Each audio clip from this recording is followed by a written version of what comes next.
बच्चों, आज class start होने से पहले एक बात का डिस्कशन कर लेते हैं। किस बात का? मैं देख रहा हूं कि बहुत सारे बच्चों के मैसेज आ रहे हैं अलग अलग प्लेटफॉर्म में, और बच्चों का एक ही बात कहना है कि सर यदि नंबर कम आ रहे हैं तो क्या करें। मतलब वो बेचारे परेशान हो रहे हैं कि सर पढ़ाई खूब करते हैं फिर भी नंबर कम आ रहे हैं। जिनके अच्छे आ रहे हैं वो तो ठीक है, मगर जो पढ़ाई कर रहे हैं फिर भी कम आ रहे हैं उनके साथ क्या किया जाए।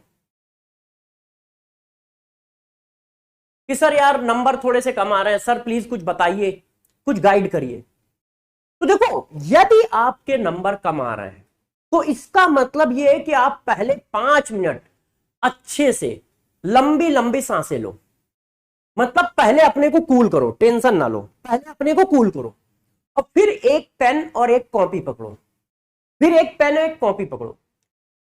जो आप टेस्ट दे रहे हो उसमें सबसे पहले तो ये सवालिया निशान लगाओ, क्या हम अपनी पूरी एफिशिएंसी से टेस्ट दे रहे हैं? मतलब क्या हम अपनी पूरी ताकत से पढ़ के टेस्ट देते हैं कि बस एक फॉर्मेलिटी के फॉर्म में टेस्ट दे रहे हैं कि संडे को टेस्ट है तो सैटरडे नाइट पढ़ाई की, नोटबुक रिवाइज किया और 25-50 क्वेश्चन लगाए और पेपर देने बैठ गए।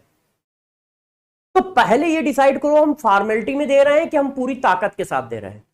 यदि फॉर्मेलिटी में दे रहे हैं तो पहला करेक्शन ये हुआ कि हम टेस्ट अपनी पूरी क्षमता से देंगे।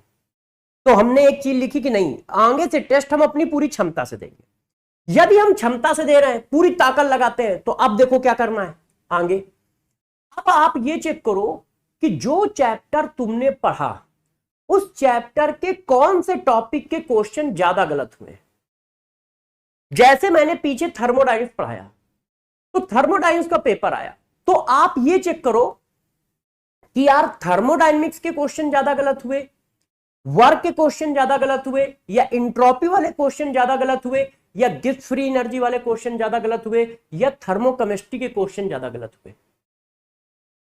और देखो किस टाइप के सब टॉपिक के क्वेश्चन एक बार भी तुमसे नहीं हुए, और जो नहीं हुए उनको फिर से पढ़ो, उनको फिर से पढ़ो, 5-7 क्वेश्चन उस सब टॉपिक के फिर से लगाओ, और फिर जाके उस क्वेश्चन को करो, फिर जाके उस क्वेश्चन को करो जो टेस्ट में तुमसे नहीं हुआ था, जो टेस्ट में तुमसे नहीं हुआ था। और जो टेस्ट में तुमसे क्वेश्चन नहीं हुआ है उसको एक जगह इकट्ठे भी करते जाओ। क्यों?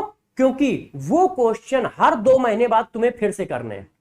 जैसे होता है ना कि थ्योरी का रिवीजन आप करते हो, उसी तरह क्वेश्चन का भी रिवीजन करना है, मगर कौन से क्वेश्चन? जो तुमसे नहीं हुए हैं।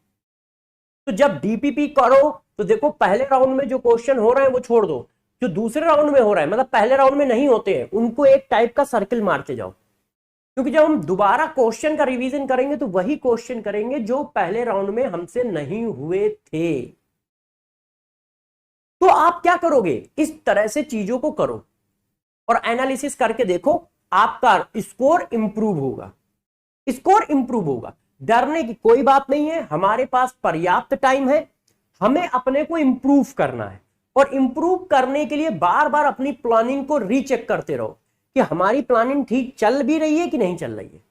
तो अपनी प्लानिंग को क्या करो? रीचेक करो और उसमें कुछ सुधार करो, और जिनके अच्छे आ रहे हैं वो उसी तरह से पढ़ते रहें और ताकत को लगाते रहें। हाँ, हाउ टू स्कोर 700+।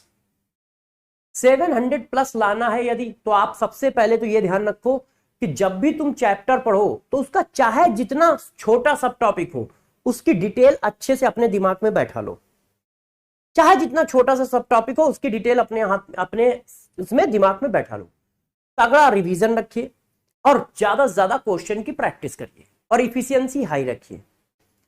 ठीक है, इफिशियंसी बहुत हाई होनी चाहिए 700 नंबर लाने के लिए। तो चलो बातें करते रहेंगे, पहले आज का क्यूएसडी लाते हैं।